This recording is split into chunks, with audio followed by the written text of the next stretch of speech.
दोस्तों इलेक्ट्रॉनिक्स, अगर कोई आपसे पूछे कि इलेक्ट्रॉनिक्स क्या होते हैं तो आपका रिप्लाई क्या होगा?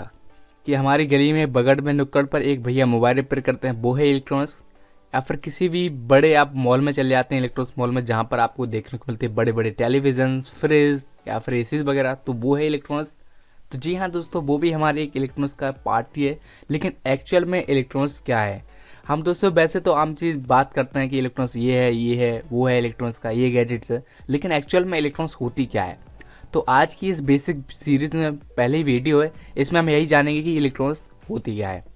बेसिक डेफिनेशन की बात करें तो दोस्तों, electronics is a branch of physics and electrical engineering that deals with the emission behaviour and affects of electrons using electronic devices. अब दोस्तों, इलेक्ट्रॉनिक्स फिजिक्स और इलेक्ट्रिकल इंजीनियरिंग की ही एक ब्रांच है जिसमें हम पढ़ते हैं इलेक्ट्रॉन के बारे में, इलेक्ट्रॉन के एमिशन के बारे में, इलेक्ट्रॉन के बिहेवियर के बारे में, इलेक्ट्रॉन के अफेक्ट के बारे में, कि इलेक्ट्रॉन अगर हम क्या हो, इलेक्ट्रिक फील्ड अप्लाई करने पर किस प्रकार से हमारा इलेक्ट्रॉन बिहेव करता है, किस प्रकार से मैग्नेटिक फील्ड में हमारा इलेक्ट्रॉन बिहेव करता है, और किस प्रकार से वैक्यूम में, गैस में हमारा इलेक्ट्रॉन का फ्लो होता है।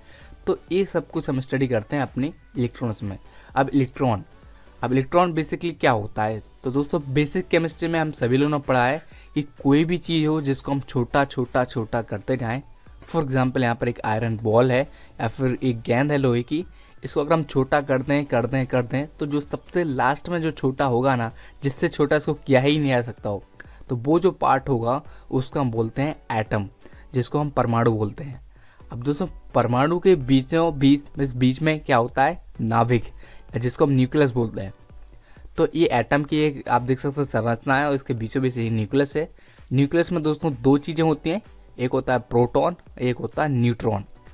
यहाँ पर और इसके चारों तरफ देखो, आप देख रहे हैं नीले नीले करके, ये इसकी ऑर्बिट्स हैं या कक्षाएं हैं जिसमें कि हमारे इलेक्ट्रॉन घूमते रहते हैं। तो दोस्तों, ये जो इलेक्ट्रॉन है इन्हीं की स्टडी करते हैं हम अपनी इलेक्ट्रॉनिक्स में। इसके अलावा दोस्तों, इलेक्ट्रॉन पर जो चार्ज होता है वो नेगेटिव चार्ज होता है, और प्रोटॉन पर जो चार्ज होता है वो होता है पॉजिटिव, और जो हमारे न्यूट्रॉन होते हैं वो न्यूट्रल होते हैं। मीन्स इन पर कोई भी चार्ज नहीं होता है, इसलिए इनका नाम है न्यूट्रॉन।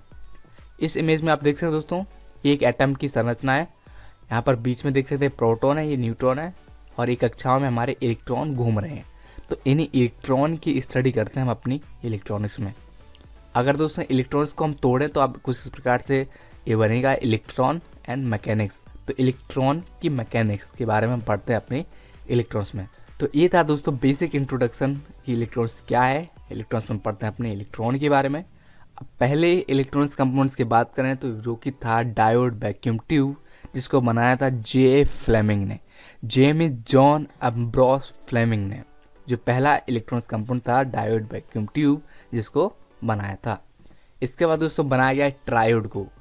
अब ये दोस्तों बनाया था ली डी फॉरेस्ट ने। ट्रायोड से दोस्तों हम वोल्टेज एम्पलीफिकेशन कर सकते थे। वोल्टेज एम्पलीफिकेशन का मतलब वोल्टेज को हम बढ़ा सकते थे। एम्पलीफिकेशन का मतलब किसी चीज़ को बढ़ाना, एम्पलीफाई करना। तो वो बनाया था ली डी फॉरेस्ट ने। इसके बाद दोस्तों 1948 में बेल लैबोरेटरीज में पहला ट्रांजिस्टर बनाया गया, जो कि Shockley, Bardeen and Brattain scientist ने बनाया था। अब दोस्तों यहाँ पर पहला ट्रांजिस्टर बनने के बाद हमारी इलेक्ट्रॉनिक्स कम्प्लीटली चेंज हो गई। इलेक्ट्रॉनिक्स में हमने ट्रांजिस्टर बनाया, जैसे जैसे ट्रांजिस्टर के बाद मॉसफेट बनाया, फिर हमने आईसीज बनाई, लॉजिक गेट्स वगैरह बनाए, प्रोसेसर वगैरह बनाए। फिर इसी प्रकार से इलेक्ट्रॉनिक्स एकदम भयंकर चेंज हो गया, और आज के टाइम पर हम सभी लोग जानते हैं कि इलेक्ट्रॉनिक्स क्या है। इसके बाद दोस्तों 1959 में जैक किर्बी ने पहली आईसी बनाई, जो कि कुछ इस प्रकार से दिखती थी। आज के टाइम पर आप देख रहे हैं आईसी बहुत छोटे छोटे छोटे होते जा रहे हैं, हमारे नाखून के बराबर एक आईसी का साइज हो गया है। तो इस प्रकार से दोस्तों बेसिक हिस्ट्री थी इलेक्ट्रॉनिक्स की। इसके बाद दोस्तों इलेक्ट्रॉनिक्स 7 पार्ट्स में डिवाइड है, या फिर 7 टाइप्स की, या फिर इलेक्ट्रॉनिक्स के 7 प्रकार से आप बोल सकते हैं। अब कैसे? फॉर एग्जांपल दोस्तों, आप कोई कार लेने जाते हैं, तो अगर आप उस कार के बारे में पढ़ते हैं या फिर जानकारी लेते हैं, तो उसमें जो ग्लासेस होंगे, जो खिड़कियों में या फिर आगे कांच लगे होंगे, अब वो कांच किस चीज़ का है? ग्लास का है, टफन ग्लास है, प्लास्टिक वाला है। तो कांच की स्टडी एक दोस्तों अलग चीज़ होगी। उसमें कौन से टायर्स हैं, ट्यूबलेस टायर हैं, ट्यूब टायर हैं, तो टायर्स की स्टडी एक अलग चीज़ होगी। उसके बाद कौन सा इंजन है, कैसा क्या उसका टॉर्क है, बीएचपी है, तो इंजन की स्टडी एक अलग चीज़ हो गई।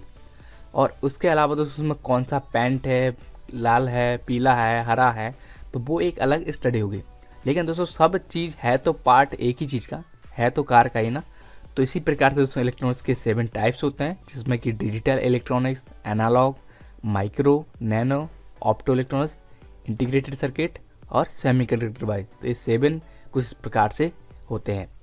इसके बाद दोस्तों बात करते हैं डिजिटल इलेक्ट्रॉनिक्स की। तो आज के टाइम पर जितने भी आप कंप्यूटर्स, लैपटॉप्स या फिर डिजिटल कैमरास वगैरह देखते हैं, तो वो सभी एग्जाम्पल हैं हमारे डिजिटल इलेक्ट्रॉनिक्स के। इसके बाद एनालॉग इलेक्ट्रॉनिक्स। तो एनालॉग इलेक्ट्रॉनिक्स का दोस्तों मैं बेसिक एग्जांपल दूं तो प्रीवियस डेज में जो हम कैमरा यूज़ करते थे जिसमें कि हम रील्स वगैरह डालते थे, तो वो एक एग्जांपल था एनालॉग इलेक्ट्रॉनिक्स का। इसके बाद दोस्तों बात करते हैं माइक्रो इलेक्ट्रॉनिक्स की। तो माइक्रो का मतलब दोस्तों साइज। तो जी हाँ दोस्तों, माइक्रो का मतलब साइज। तो माइक्रो लेवल पर जो हमने इलेक्ट्रॉनिक्स को बनाया, इलेक्ट्रॉनिक्स कंपोनेंट्स को बनाया, जिस प्रकार से आप कोई आईसीज वगैरह देखते हैं, तो वो एक प्रकार से माइक्रो इलेक्ट्रॉनिक्स ही है। मीन्स छोटे लेवल पर हमने इलेक्ट्रॉनिक्स को बनाया। इसके बाद दोस्तों नैनो इलेक्ट्रॉनिक्स। अब नैनो इलेक्ट्रॉनिक्स दोस्तों आप जिस प्रकार से पढ़ते हैं या सुनते हैं कंप्यूटर में, ये प्रोसेसर है i3, i5 इंटेल का या फिर AMD का राइजन, तो ये दोस्तों जो प्रोसेसर देन है वो हमारी नैनो इलेक्ट्रॉनिक्स की देन है। एक बेसिक प्रोसेसर में दोस्तों करोड़ों अरबों ट्रांजिस्टर होते हैं, तो ये सब कुछ पॉसिबल हुआ है हमारी नैनो इलेक्ट्रॉनिक्स से। इसके बाद दोस्तों ऑप्टो इलेक्ट्रॉनिक्स। ऑप्टो का मतलब होता है दोस्तों लाइट, मीन्स एलईडी स्ट्रिप्स, ये सभी कुछ पार्ट्स हैं हमारी ऑप्टो इलेक्ट्रॉनिक्स का। ऑप्टो इलेक्ट्रॉनिक्स हम पढ़ते हैं लाइट से रिलेटिव। इसके बाद दोस्तों इंटीग्रेटेड सर्किट। इंटीग्रेटेड सर्किट जिसको हम सभी लोग आईसी बोलते हैं। तो इसके लिए दोस्तों एक एग्जांपल आप देख सकते हैं कि किस प्रकार से हम आईसी बनाते हैं। यहाँ पर एक बेसिक सा सर्किट है जहाँ पर आप देख सकते हैं एक ट्रांजिस्टर है, एक कैपेसिटर है और यहाँ पर एक रजिस्टर है। तो आप देख सकते हैं कि आईसी के लिए उसको किस प्रकार से फैब्रिकेट किया जाता है। यहाँ पर आप लेयर्स देख सकते हैं, मीन्स आईसी में लेयर्स में फैब्रिकेट करते हैं हम उस चीज़ को। यहाँ पर देख सकते हैं कैपेसिटर है, यहाँ पर एक रजिस्टर है और यहाँ पर एक ट्रांजिस्टर है। ये देख सकते 3 लेयर है इसमें, NPN टाइप ट्रांजिस्टर। तो ये इंटीग्रेटेड सर्किट में पढ़ते हैं कि किस प्रकार से हम अपनी आईसी को बनाते हैं या फैब्रिकेट करते हैं। इसके बाद दोस्तों सेमीकंडक्टर डिवाइस। अब दोस्तों हमारी जो पूरी इलेक्ट्रॉनिक्स टिकी हुई है वो सेमीकंडक्टर डिवाइस पर ही टिकी हुई है। जितनी भी हमारी इलेक्ट्रॉनिक्स बनी हुई है वो हमारे सेमीकंडक्टर डिवाइसेस से ही बनी हुई है।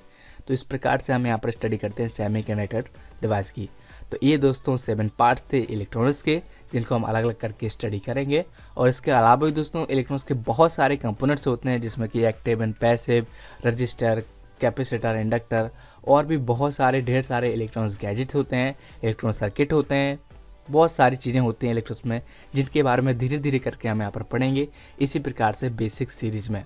मुझे उम्मीद है कि आपको ये वीडियो अच्छा लगा होगा, कुछ आपको अच्छा नॉलेज मिला होगा। अगर आपको दोस्तों वीडियो अच्छा लगा हो तो उसको लाइक ज़रूर से कर दीजिएगा और शेयर कर दीजिएगा अपने क्लासमेट्स के साथ, अपने दोस्तों के साथ, ताकि वो लोग भी इसको देख सकें। इसी प्रकार से दोस्तों आगे आपको बेसिक वीडियो मिलती रहेंगी बेसिक सीरीज में, जो कि इसी प्रकार से मैं आपको आगे बनाता रहूँगा। तो बस दोस्तों फिलहाल इतना ही। देखने के लिए आपका बहुत बहुत धन्यवाद। मिलते हैं फिर किसी वीडियो में। जय हिंद, वंदे मातरम।